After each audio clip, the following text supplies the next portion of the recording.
Hi, I think that maybe we've started by accident. We still have about 10 minutes before we begin, so welcome. My name is Dr. Ken Beatty. I'm in Montreal, Canada, for today's presentation. And just while we're waiting, why not take a moment and just tell us where you're from and maybe tell us who you're teaching. It's great to get to know each other, even though we're quite spread apart and not sitting next to each other in the same audience in a hall somewhere. So take a little time to sort of introduce yourself in the chat. Yeah, I see some people are already up there. Yeah, so let's have a look.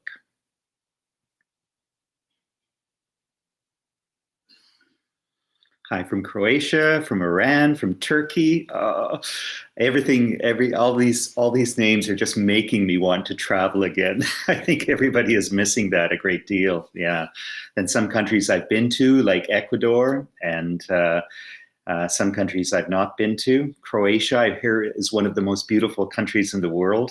I've been to Turkey a few times, actually.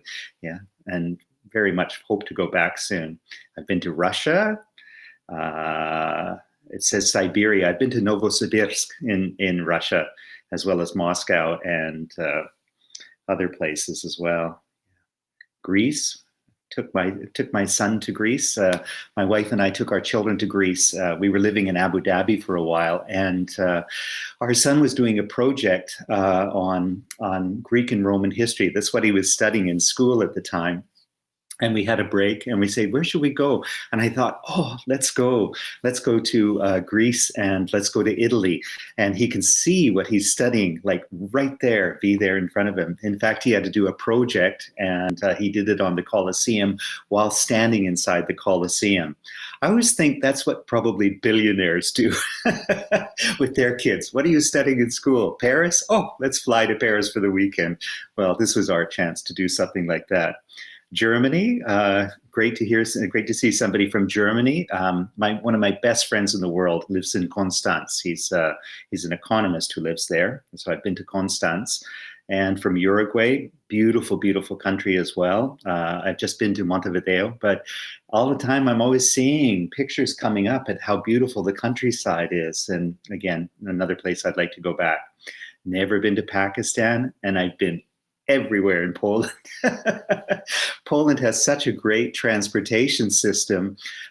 We drove all over the country visiting schools and universities, and then they would jump on a train and go back and forth somewhere. I'd really love to go. Good morning, Jane. Yeah, I see your audio is not on. You have to turn your audio on. Yeah, your audio, Jane. Yeah. Oh, there we are. I'm there. Hello. Lovely to see you, Ken. And thank you for this early start. We get started because we'll be waiting for everybody to arrive in 5 minutes.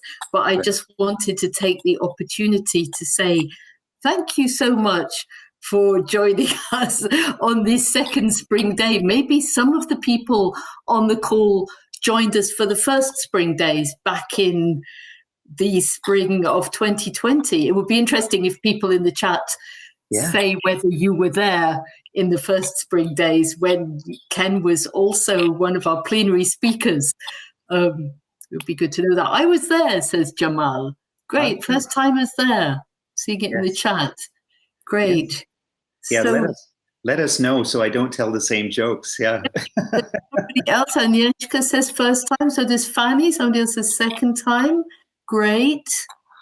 I was there. So it's nice to see that we've got new participants as well as others who are old friends. Right. And Great. Bolivia, another country I want to go back to. Beautiful, beautiful country. Yeah, there we are. Philippines, Georgia. Wow. Colombia and Poland.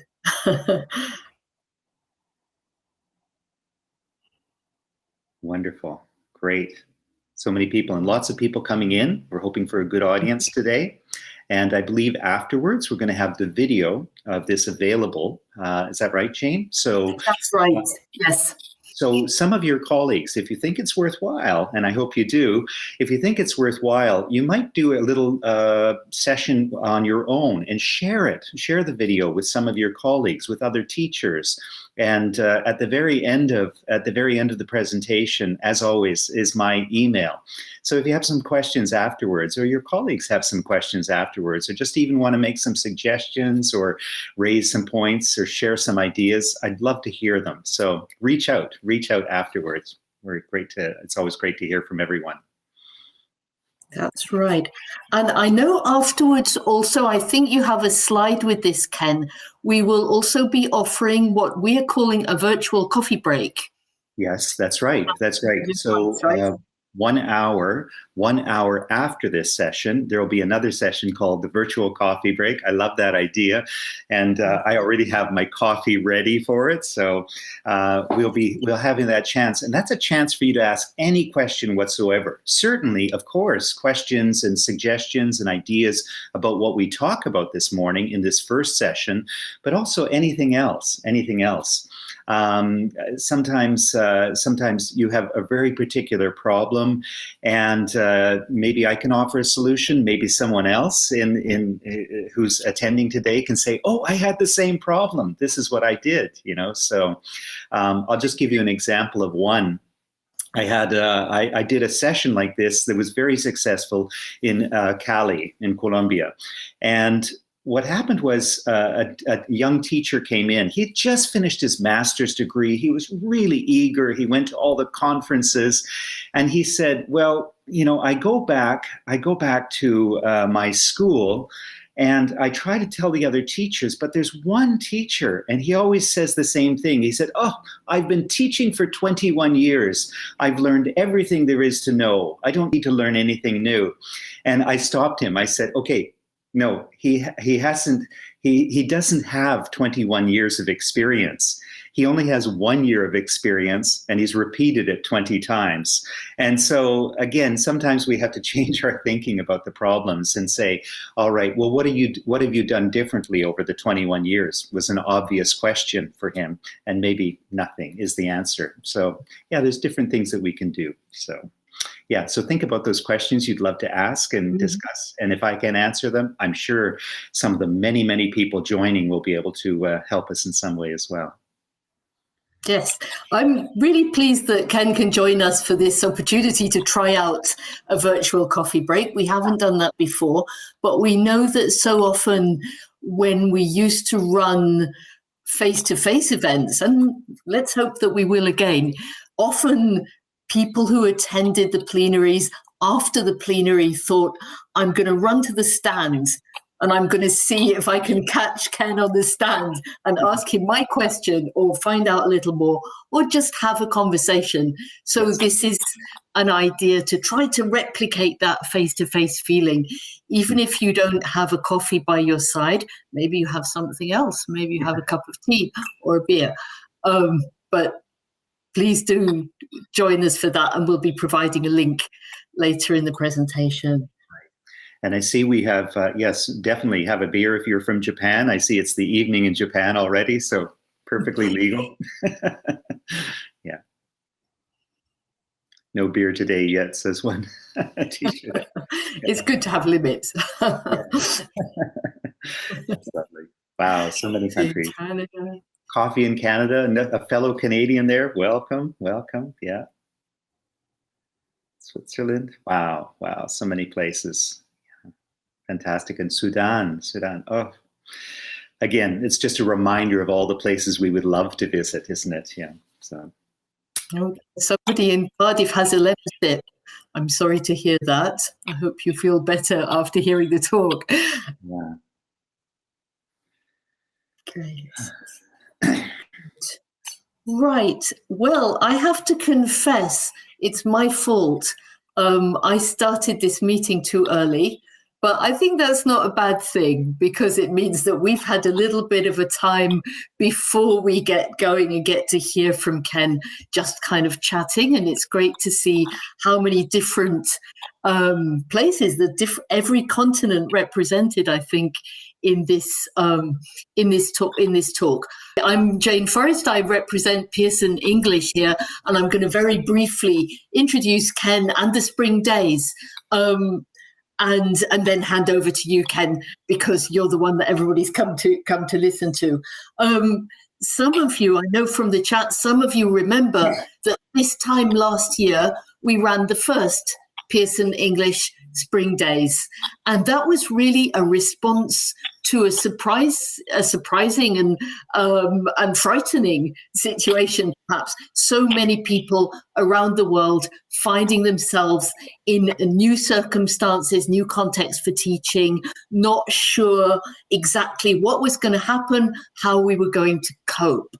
And I know that at that time, Ken was actually, who is, I should say, an experienced, very experienced, even a pioneer online teacher and trainer, many years in different countries of the world, but very much an online person, gave us some inspiration. And it was great to hear from your own words how you've worked online with your students and trainees. I know also that many of you will have seen the videos that Ken created at the same time, which have been something of a lifeline, I think, in these times, as I say, with so many unexpected contexts and circumstances. So what's happening? A year later, we're still learning how to cope, managing new situations, maybe some unexpected results that have emerged. And that's why we've asked Ken to come back, because we know how much inspiration he brings, and also to just review that year and think about kind of how have we been coping, how have we been managing, find out more, and keep going, keep learning together. So as I say, it's great to have you back. We will be running a virtual coffee break after the session, 1 hour after the session, so more interaction there. In the meantime, if you have questions, thoughts, anything that you want to say, please do keep using the chat box. It's great to hear from you, and welcome to the Pearson English Spring Days. Over to you, Ken. Great, thanks very much. And I think during my session, you can ask some questions, and Jane is going to write down a few of the key questions so we can get to those at the end. Okay, so welcome. Thank you so much for coming, for all of you, for taking time out of your schedules.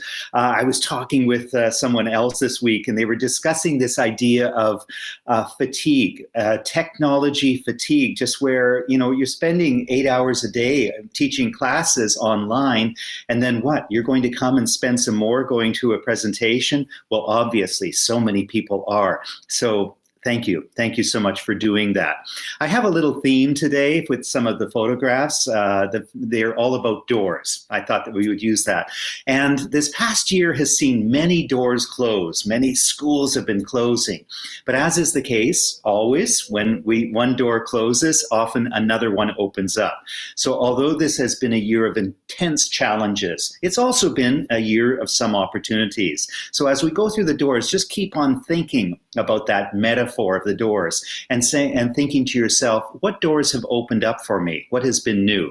So I've listed the places of the doors down below, and maybe you'll recognize some of these. They're all from my own photographs that I've taken on my travels. Okay, let's begin. Okay, so one of the things that I do is, I just have to go to the next slide here. Right, there we are.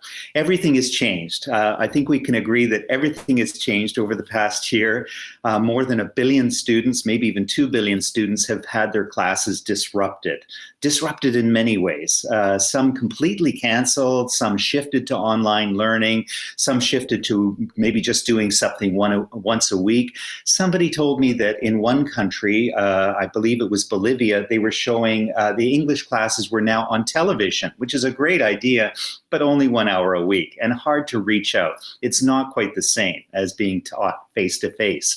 Reopening schools has been happening slowly, but at a halted pace. I live in Montreal in Canada. We closed the schools, we opened the schools, we closed them again. We went to online learning, we went to blended learning.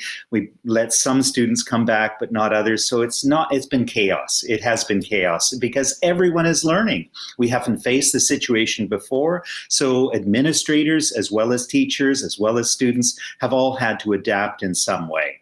One of the saddest things, though, is that many students are not attending school at all. They've simply given up. They've just said, okay, I'm not going to go because for whatever reason. And there's many reasons that we'll explore here why that's happening. In all of this, the overwhelming message is that teachers need to adapt. One of the things is that we've had to adapt, and teachers are good at adapting. It's a thing we naturally do all the time. We adapt, and it's because it's a very human profession. And that's why teachers have not been replaced by televisions or just a video recording of some master teacher who teaches every student in the world. We adapt in different circumstances. So I teach graduate students and doctoral students. I used to teach high school, and now I teach university. But my graduate students and doctoral students, what happens is I ask them at the beginning of the semester, show me where you are, show me your room where you're doing your work, attending classes, and this is mine. This is my office, a little neater than it usually is, but that's what it looks like where I sit and do most of my writing and teach my classes online during the day. I asked the students to send me their ones, and this was one of the most surprising ones that I got from a teacher, a Korean teacher in Daegu, Korea. And she has a very unusual situation. And at the beginning of the COVID infection, when it just was first starting, she was working on a military base. So she was working with the Army and teaching soldiers in the Army how to improve their English. So the commander of the base came to her and said, we have to close the base. We can't take a chance that some people come in, infect everyone there. So we're just going to close the base and keep it completely different. I'm going to ask you, could you come and possibly live at the base for the next few months until we get COVID under control? She didn't hesitate. She said, of course. Her dedication to her students, overwhelming. And so what happened? She said, where am I going to sleep? She thought in the barracks.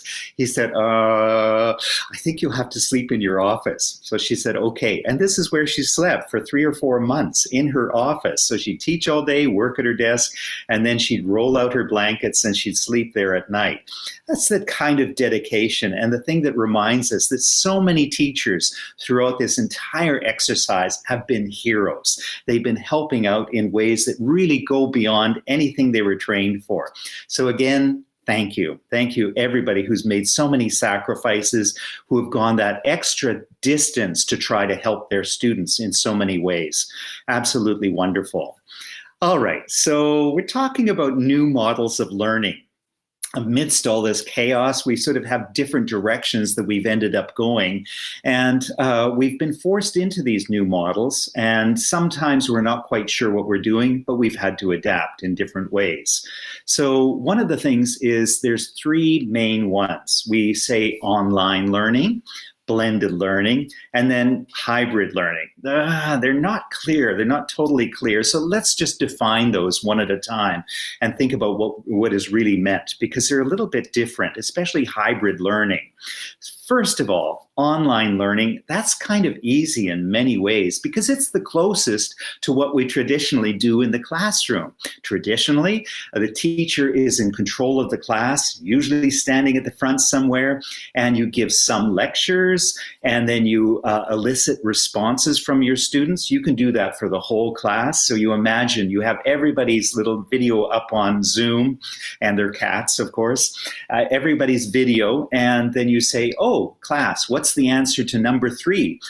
Or you ask a specific student. You say, Maria, can you tell us what is the answer to number 3? So in this way, it's very similar to what we do in the traditional classroom. So that's great. We can also use in Zoom breakout rooms for pair and group tasks.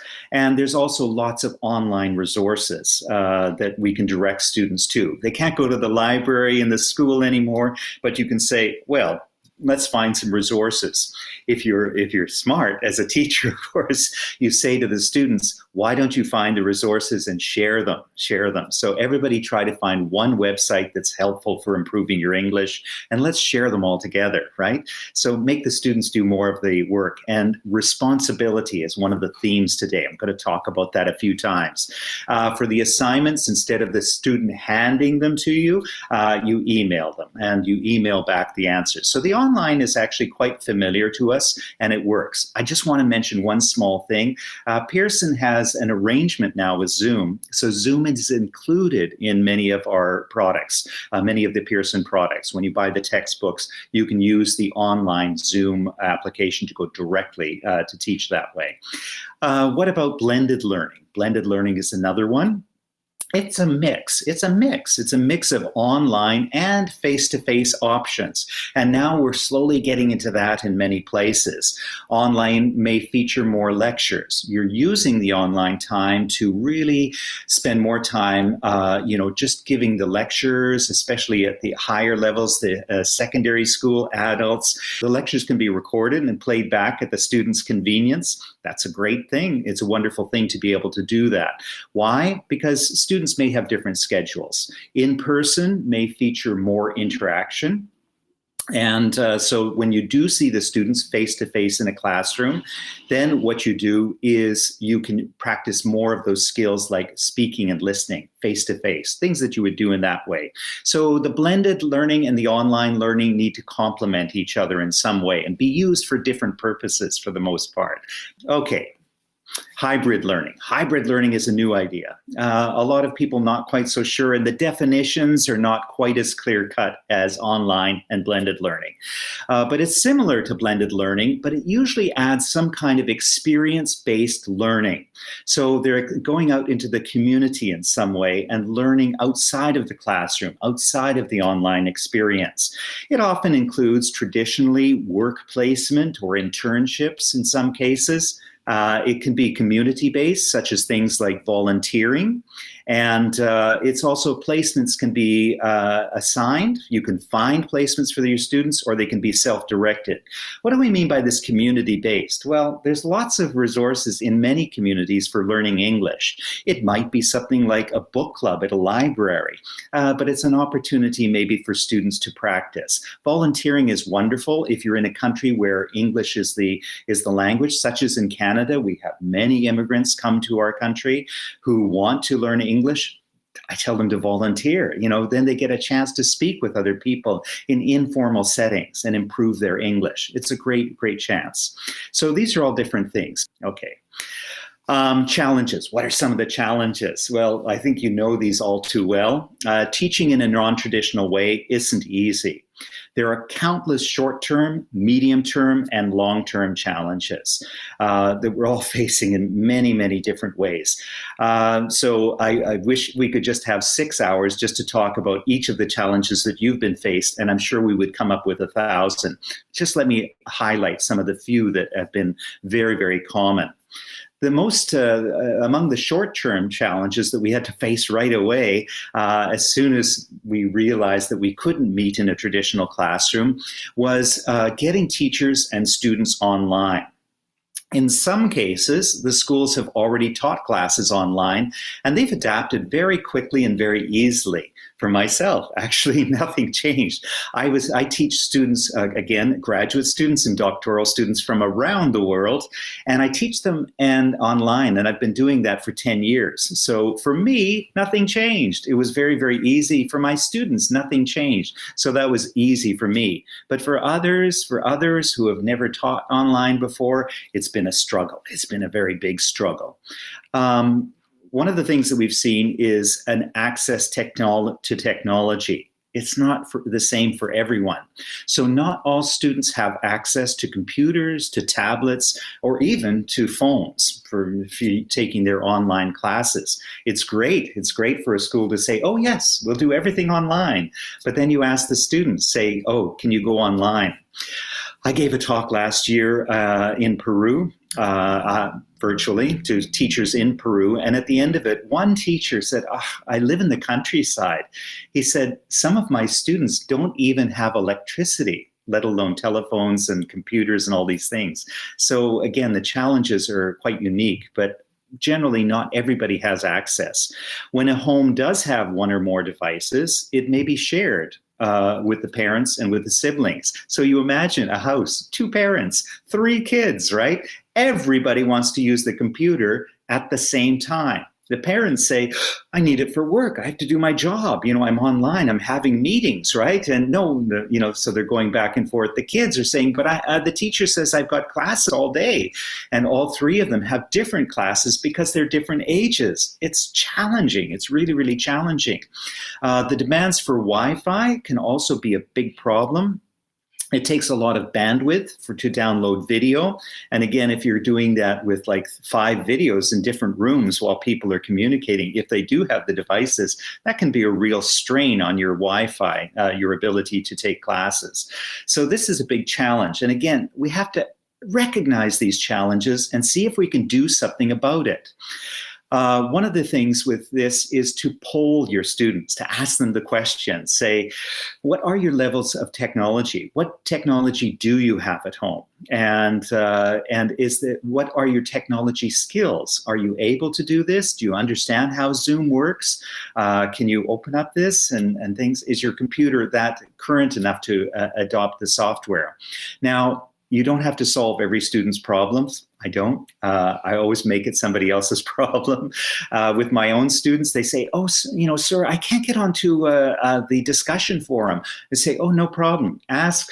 And I find another student who's much more experienced. Of course, I could tell them myself, but this way, 2 things happen. First of all, I save myself some time, which is very short supply these days, but also I create a relationship among the students. So 2 students are getting to know each other a little bit better by exchanging favors. That's a good thing. That's a good thing because they're friends, then they'll help each other, they become study buddies, they communicate, and they're using English to do that. So it's all positive, all positive.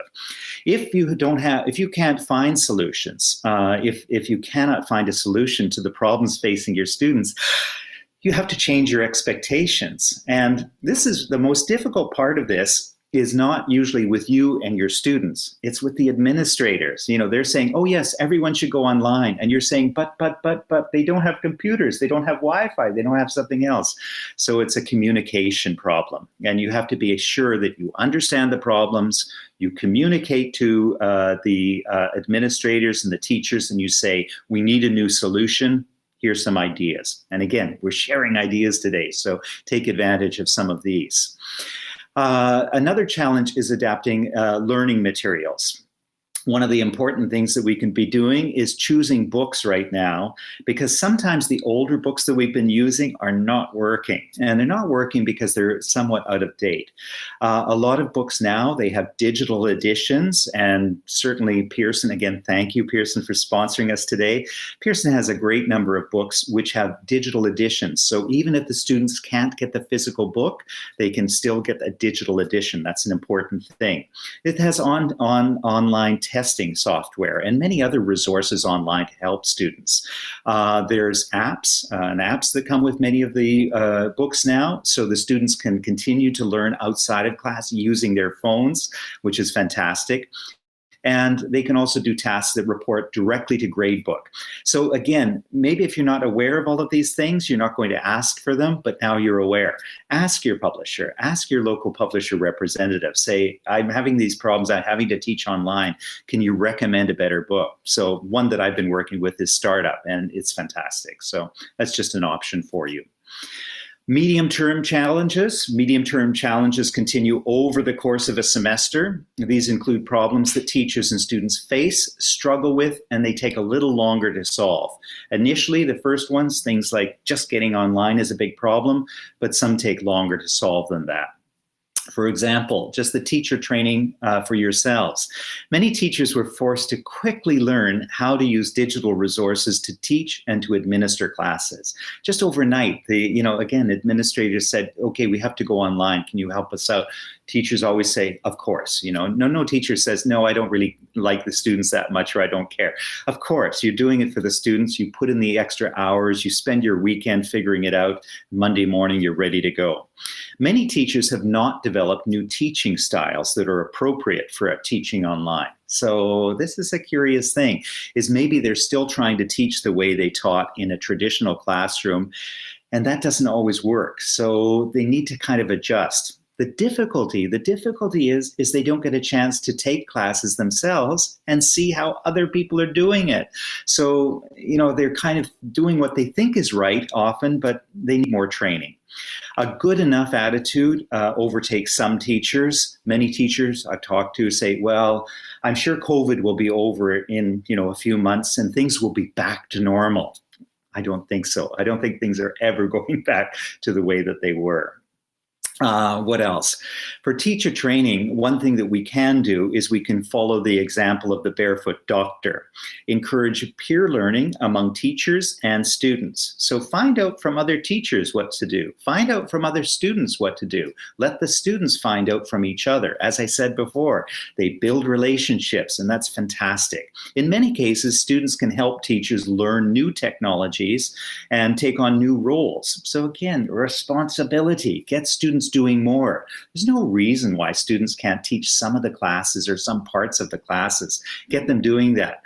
But what about this Barefoot Doctor thing? What is that? What is a Barefoot Doctor? I've never heard of that. Okay, a Barefoot Doctor was an idea that came around in China. After 1949, there was a shortage of doctors, and they really wanted to help as many people in that very big country as possible. But there weren't enough doctors to go into every small village. So what did they do? They trained doctors to go in and become teachers. They train them to go in and teach in a village other people how to do things that doctors do, but not everything. They would teach one person one thing, such as this is how you give an injection. This is how you fix a broken arm. This is how you take a temperature for a fever. And then in the village, there became many experts who could deal with each of these problems. I encourage you to get your students to do this. I encourage your colleagues to do this as well. Just talk together and say, what are you good at? What do you already do? What do you know how to do? And in a traditional classroom, in a traditional school, this happens over coffee or something. People say, oh, I'm having this problem. Oh, I can help you with that. Now we have to reach out more to those teachers because we're not in the same room anymore. Moving on, another challenge is assessments. Assessment security is a key question. We're saying, well, if I'm testing online, do I even know that the student is doing the test? Maybe it's someone else in their home, maybe a parent or something like that.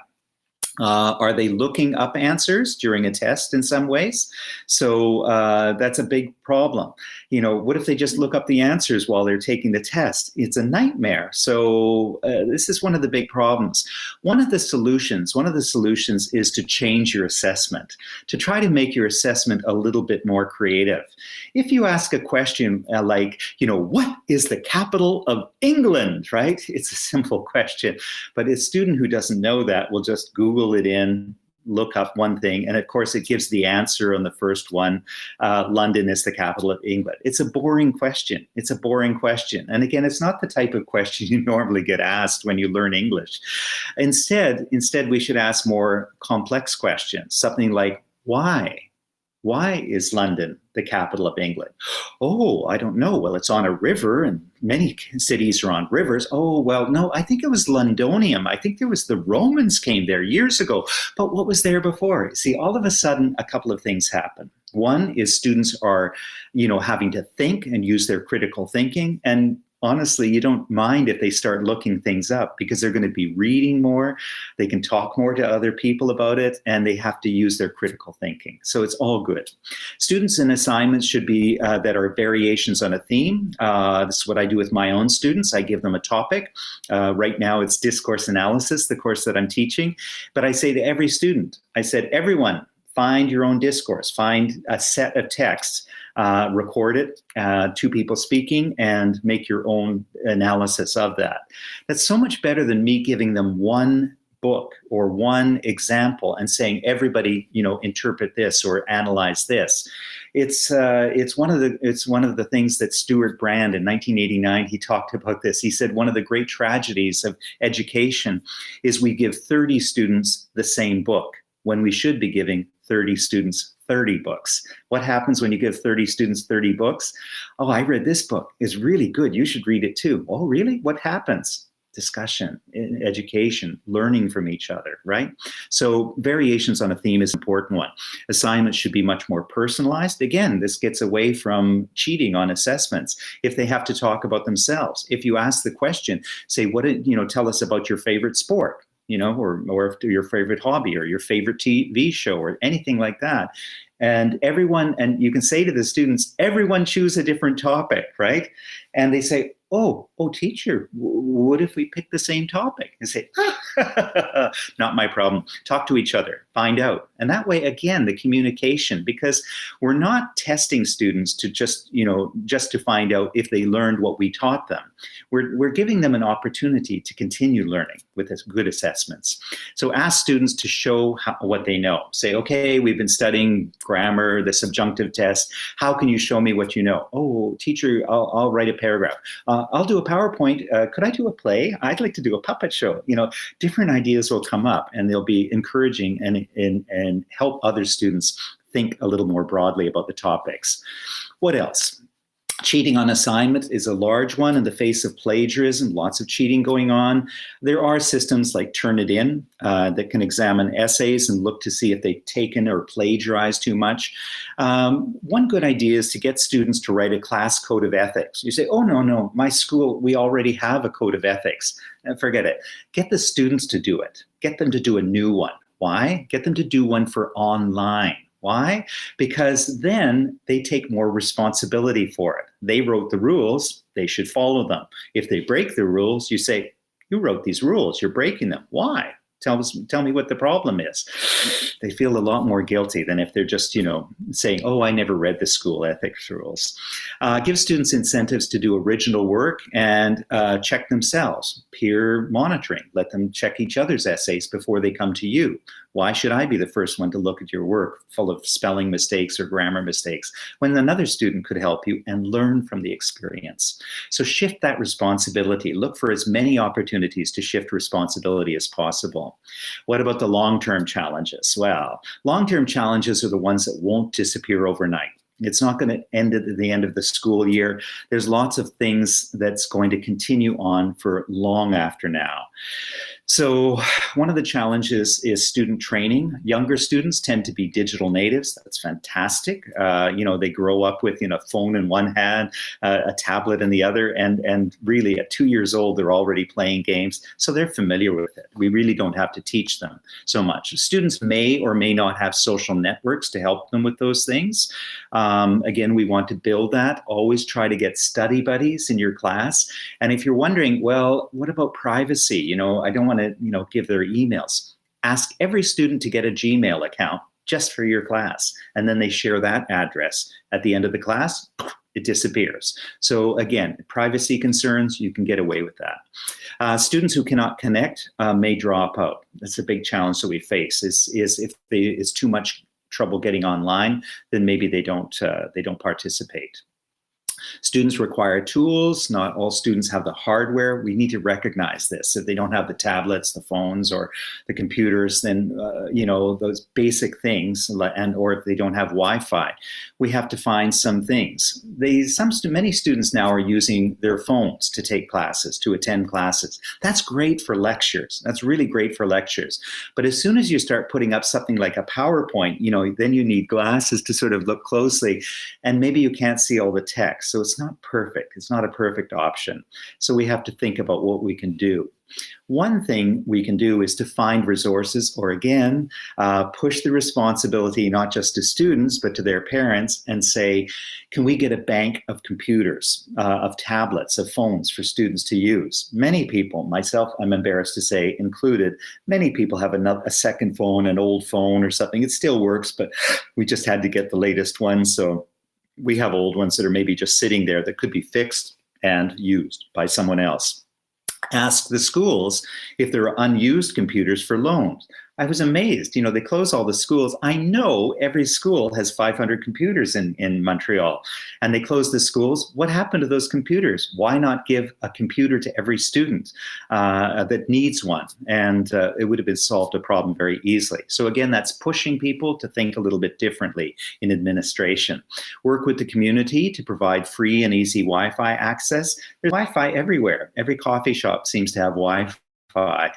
Ask them to share it with students. Every bank has Wi-Fi. Ask them to share it with students, especially in the evenings. The bank's closed. What do they care? It's not going to affect their business, right? So look for other solutions like that. A big challenge that we face is technology stress. It's overwhelming. It's overwhelming. Again, we've mentioned this very briefly about spending so many hours online, and then having to do more and more, and people get tired from this. Technology stress is for teachers and for students, especially when something goes wrong, like teachers, the teachers writing on my PowerPoint today, right? That's giving me technology stress. Spending 8 to 12 hours a day staring at a screen can also become very demotivating. We need to recognize that and think, what can we do about it in some ways? So it creates other challenges. And one of the biggest challenges is many teachers have been dropping out. I know this is true in Canada. I know this is true in the United States, and I think it's true in many other countries. Teachers who are close to retirement age, and they say, okay, now we want you to teach online. They say, oh, I can't be bothered. I'm just going to retire right now. It's happened. It's happened a lot. A lot of teachers, because of COVID, have been thinking about retiring.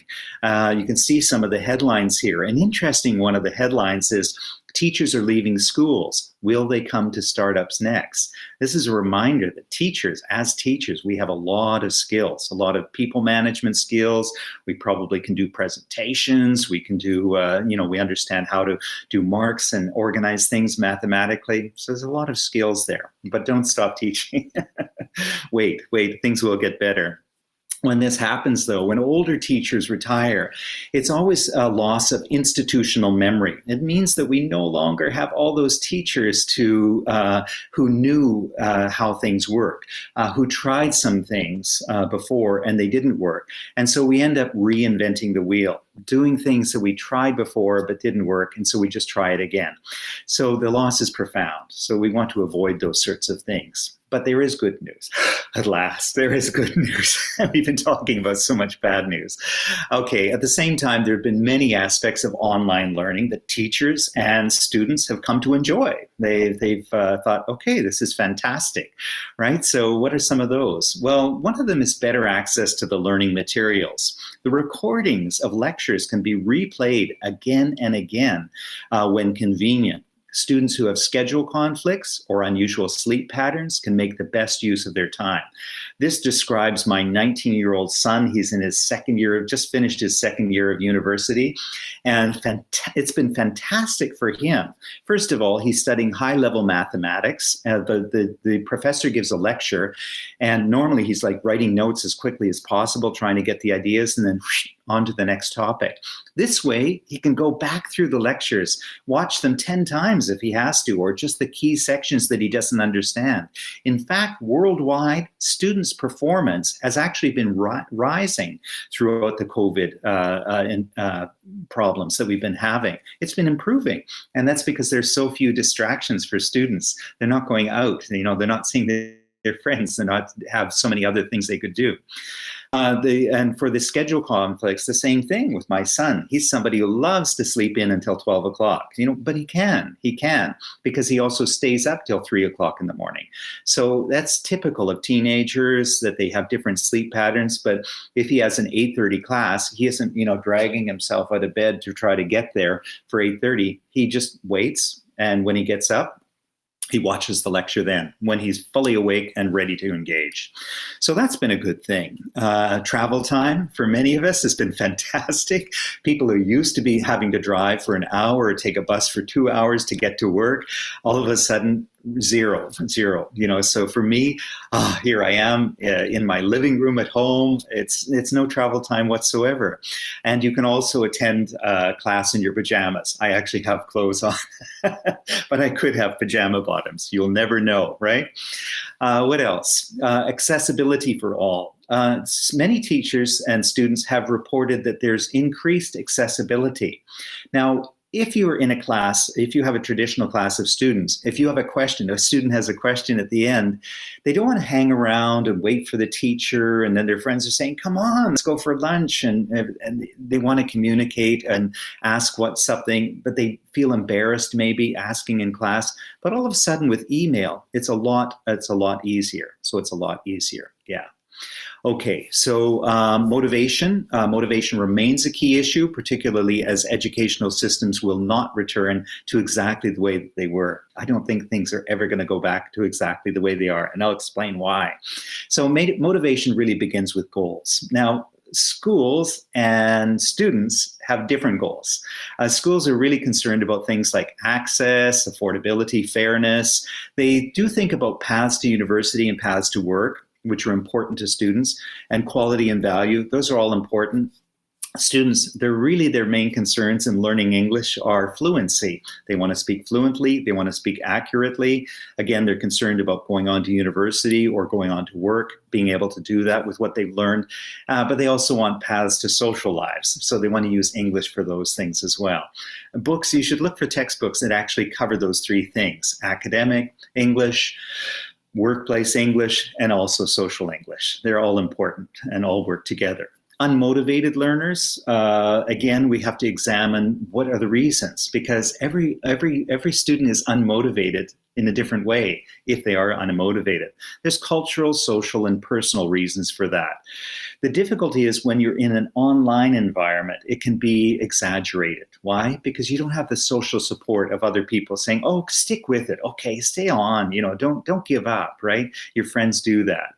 Or that you see them struggling, and it's okay because you think, okay, everybody's struggling.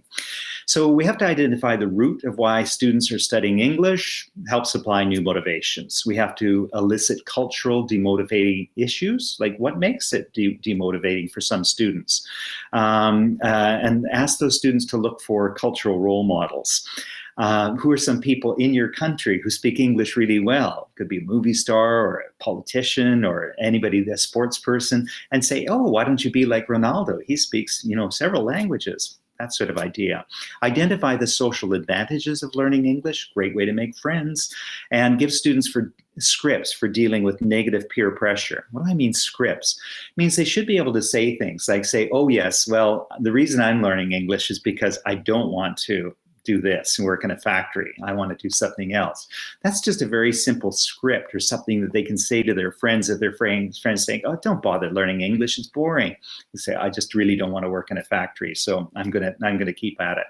Help students set personal goals for learning English. And what do they want to achieve in the short term, medium term, and long term? Now, every country is different in different ways. In Canada, people coming here to learn English from other countries, of course, English or French, they need it to participate in society. It's a big motivation. In Germany, people learn it to be much more international. 60% of Germans speak English. But in Japan, only 2% are really conversational. That's the estimates. There's a Foreign Review magazine. I'll give you a reference later if you like. But only 2%. Oops. Oh, sorry, something. Oh, something. Sorry, somebody's playing with something. Okay, Mexico, economic. Many Latin American countries are economic reasons. Okay, let's keep going. We sometimes have mixed interest groups. That's another challenge. If you're teaching university, you often have students from different areas. Some who are very, for example, in one discipline, engineering. Other ones are studying nursing, and it can be very confusing in class how to give everybody the attention, especially when you're online and maybe you have fewer classes a week. One solution, again, is to shift that responsibility. So this is the most unusual door you'll see today. But I had a student who is was Barbara Schnell, and she was taking one of my graduate level courses, and she wanted to, she has a very, very narrow interest. She teaches pilots and air traffic controllers, and she goes all over the world doing this, having special sessions for them.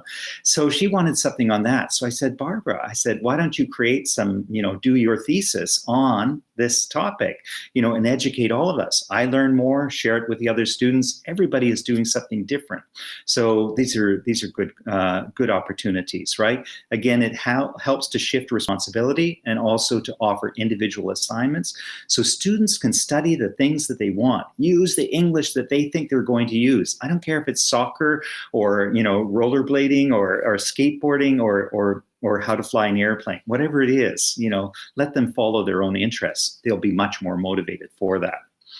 Time constraints is a big issue right now. We have fewer contact hours. In many cases, you're struggling to try to cover all the materials in the time that you have available. One of the solutions to that is flipped learning. We recognize that there's not enough time in the classroom to learn English perfectly. If you just go to classes for, a few hours a week, go for a year or something, you're not going to emerge as a perfect English speaker. Instead, you have to put in more effort outside of class. One thing to do is with flipped learning is we shift the learning so that some more stuff is done outside of class. Particularly, we use class time, like in a blended situation, for more listening and speaking. And what do students do outside of class? All of that reading, writing, and all of their project work and assignments.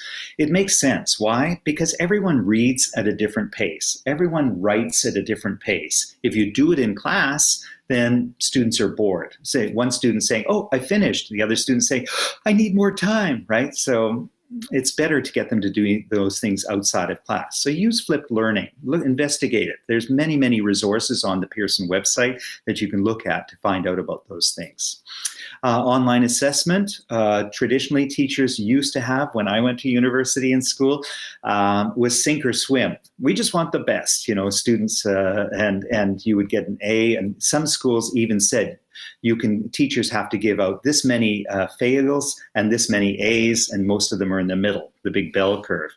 We thought it was the student's problem, but we have to change that attitude. We have to shift our thinking. We have to be less like teachers and more like doctors. When you go to the doctor and you say, "Oh, sorry, I broke my leg," and doctor said, "Too much trouble. I think you just, I'm not going to treat you. I'm just going to work with the people who are healthy," right? Doctor would never do that. Why do teachers do that? Why do teachers, ignore the worst students? We should be spending the most time on them. So consider this metaphor as well. Are we teaching students to fly spaceships, or are we teaching students to drive a car? The spaceship, yes, you want the best of the best. It's $1 billion machine to go up to a satellite or to go up to the moon or something. But if we're teaching someone to drive a car, how does that work? You have a lot of instruction. You let the students practice. You let them take a test. If they don't pass the first time, you let them take the test again. You give them additional instruction until they can do it. And of course, you use the community to help them learn as well. So think a little bit more like that. In the coming years, online learning, blended learning, and hybrid learning are all set to grow. They're going to grow for different reasons. One of them is that for online learning, and for each of these, there's good news and bad news. The good news is that all of a sudden we're in a common marketplace, and we realize, just like today, I can have teachers from all over the world are coming. Look at the number of people who've come from so many different countries today. Well, if you're teaching classes, that's going to become a norm as well. If you're a really good teacher, you can attract people from different countries, not just people one bus ride away. The school is open to local and international students in that way. Maybe time zone differences are a bit, but if you're going north-south, there's no reason in Montreal I can't teach people in Brazil or anywhere else in Latin America. But every other school, of course, has this advantage as well, so they're competitors. What about blended learning? I think we have to invest, for online students, invest in more online learning management systems, get it right, train the teachers to be able to teach effectively, and rethink the curriculum, especially to do with flipped learning and the materials that we use, to make sure they're really giving the digital support that students need. Blended learning, there's good news again and bad news. Students are used to online learning now. They may demand blended learning options. I guarantee you, if your university or school goes back to day-to-day classes, student will raise their hand and say, sir, why are we here? Why don't you just record the lecture and give it to us? Why do we have to sit here, 600 students in one room listening to you when we could, see you on screen like before? Consider which classes are better for face-to-face and which can be done online. Experiment with it, tweak it, consult with the students, consult with other teachers, consult with your administrators as well. What about hybrid learning? Well, again, more good news and bad news. Hybrid learning may not suit every program. That's, again, learning from the community or in the community. Consider the community resources available for helping learn outside the classroom. And again, as always, say to the students, if you had to learn English outside of class, where would you go? And, where would you go in our town? What would you think you could do? And they'll have ideas. Turn all of your graduates into ambassadors for your schools, and also as for future contacts. Keep in touch with them and say, could you help us out? We have some students who are learning English. Could they come to your workplace or help? Could you learn from them, right? Questions to ask yourselves. These are big questions, and no time to answer them right now, but I want you to think about these yourself. And again, we'll share the PDF of this as well as the video. But how is online learning improved language education? Some ways it has. What's lost? What have you lost with online education? When you think about that question, you think, how could I make up for it in some way? Will we return to the old ways? Why or why not? How might roles of teachers and students change? My big hint is increased responsibility for students. What are new online opportunities? What is something we can do that we never could do in a traditional classroom? Again, reaching out to a wider audience is one. What technology, materials, and training do we need to succeed? Think about that and tell your administrators, say, I need more training, or we really need better technology to do this. And how will we prepare for next time? Next time? What do you mean? I thought this is almost over. Maybe not. Maybe, I don't know, maybe an asteroid next week, maybe COVID-20 coming next year. I don't know, but it could be something else. So we just have to be prepared for everything. So, almost done. Things will not go back to the way that they were. Schools and teachers who embrace online learning, blended learning, and hybrid learning, they will be experts. They will be the ones who get the jobs, get the better jobs, and they will replace teachers who say, no, I don't like online learning, or I can't do it very well, right? The future is now. This is something William Gibson said. He said, the future is now, it's just not evenly distributed. What does he mean? There are solutions out there. There are ideas that we have. We've shared some of them today, but there's many, many more. Again, at the Pearson website, there's so many resources about teaching online. You just have to look for them. So now is the time to consider how we can adapt and embrace new models of learning. The future is now, again, but we have to start with the question, how can we help and learn from each other? We're doing that already today. I've seen lots of great suggestions popping up in the chat line, and so we just need to continue that. Spring days, remember, we have a coffee break in just over an hour, and you can register in the chat box. You can submit a question when you register, and we'll try to answer as many of those as possible.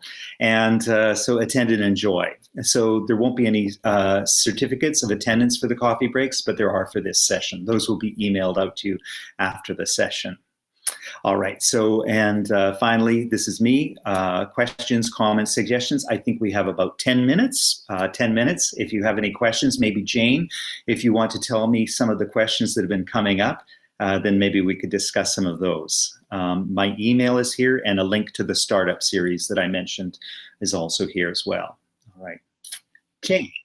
Well, I will echo hundreds of people in the chat saying, excellent presentation. Thank you. Thank you so much. It's all popping up. And I think it's been really valuable for all of us, whoever we are, in teaching or in other roles around education, to hear those insights. There are a good many questions which have been captured by my colleague Charlie, who I believe is going to send those to you directly now so that you can see them. Whilst he's doing that, I'm just going to say that there have also, as well as those questions about teaching ideas and practice and so on, there are also quite a lot of questions about your doors. So you might just like to say, and obviously appreciation for the metaphor of the doors and the pathway. So you might just like to say something quickly about where the doors come from and maybe where the idea comes from, whilst we get those questions up. All right.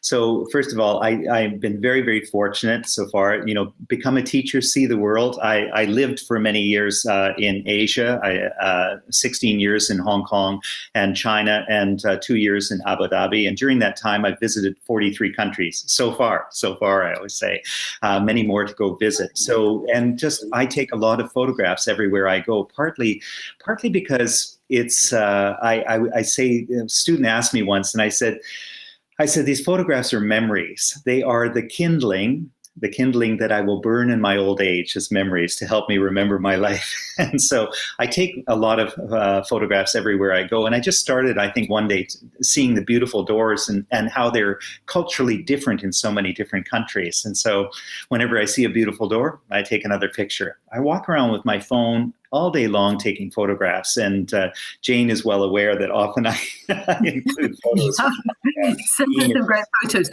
Right, I'm not sure if we've actually, yes, you can access the recording, and you will also have a copy of the presentation, which is available. I think, Ken, you've said that. Yeah. I'm just trying to see whether you've got those questions yet, or whether I can just read them out. Yes, just read some out. I think that's a better use of the time. Yeah. We don't want to take a long time with this. One thing is, I think this is interesting, hybrid learning. Do we have any data to measure the efficiency of hybrid learning? There's a question about data. Have there been any studies, perhaps? Yeah, it's a fantastic question. And I really hope the person who asked that question will try to answer it and do some research. The difficulty with, because I teach research methodologies, to graduate students, I know that the initial problem is the variables, and you want all the variables to be the same. The difficulty is having a control group who doesn't do it, and the ones who go out and actually do it. I think it's going to be anecdotal, but I think you have to just imagine the sense of it, that people, if they have an opportunity to use English in real world settings outside of the classroom, that's practice. And that practice is going to make them better speakers, without question. Yeah. So. Thank you. Another question from Amir, which I think is a great one. What happens when solutions are elusive and there's not much room for flexibility in expectations due to rigid syllabi? Yes. Okay. So first of all, I think that's a communication issue, really. And what we're really talking about is going to administrators and saying, listen, I know this is the syllabi, but to cover it in this way is not practical right now. We have to change our expectations of what the students are doing, and we have to find some way to do it better. Our purpose is not to follow the syllabi. Our purpose is not to finish the book. Our purpose is to teach English and to get students communicating. And if we start with that, say what is going to most help students to really communicate, then everything else proceeds from that. Too often people are dragged into saying, well, they should be learning these 100 words, or something. Saying, no, they have to communicate. Is that going to help them or not? No, then let's forget it. Let's move on. So that's an idea. Yeah. Right. Here's quite a complicated question, and it applies specifically to middle school students, whom I understand to be young teens, late primary. Yeah. How can we amalgamate online and blended learning to foster creativity, imagination, critical thinking, logical reasoning skills? Right. I absolutely love this question. This is a fantastic question for me because it's everything I'm about. And I alluded to this briefly when I was talking about assessment, and that's where you want to do it. So again, asking students to show what they know, rather than just saying, okay, you finished this week and here's a test with 100 multiple choice questions. Nobody asks you multiple choice questions in real life. They ask you to use your thinking skills. So ask students, say, how can you show me what you know? And that's, again, what I mentioned about, students would say, oh, could I do a puppet show to show the subjunctive or something? I don't care what it is. I want to be surprised. But giving the students that opportunity, when you personalize tasks and say, talk about something in your own life to answer this question, then again, it has to be much more creative. When you ask them open-ended questions, so that's what I mentioned, what is the capital of England? It's a boring question. Why is it the capital of England? Has many different answers, and it encourages conversation. It encourages creative thinking. So those, really thinking about what we're assessing. And if all we're assessing is, did you memorize everything that I said this week? Or did you memorize everything in the chapter in the book this week? Show me. That's boring. You really, again, it goes back to this central question. What's the purpose? We're learning English to communicate. And so find ways for students to show that. Right. We suddenly got lots more questions in the chat box. It's always the way. But I'm going to put a few together because I think there's a common theme. There was one earlier on from Tamina who said it was more a comment. Students just pretend to take part, but actually they're somewhere else in their minds, which I think is a common syndrome. And Alexandra has just asked, how do you check if your students have done the material that you've assigned? I think a lot of people are asking about not just getting students motivated, but actually checking up to make sure that they've done what you ask them to do and they're engaged when you want them to be engaged. Right. My favorite story from the last few weeks was a 6-year-old girl. The mother comes into the living room and she's on the floor playing with her dolls. The laptop is open and she says, what are you doing? Aren't you supposed to be in class? She said, I just took a picture of myself looking like this. And I put it up on the Zoom screen, and the teacher, and it's been up there for half an hour. The teacher hasn't noticed, right? So a very, very smart 6-year-old. But what's the point here? The point is that the teacher is not checking in with them. And just as you would in a classroom, you keep looking at the facial expressions on Zoom, you check in with them, you ask questions, you keep rotating the questions through, you change it to breakout rooms where you say, okay, now discuss in the breakout room. When I put students into groups, I always say, number off, 1, 2, 3, 4, 5. I will ask who answers the question, right? Okay, and when they come back together, say, okay, let's have number 3 from each group present.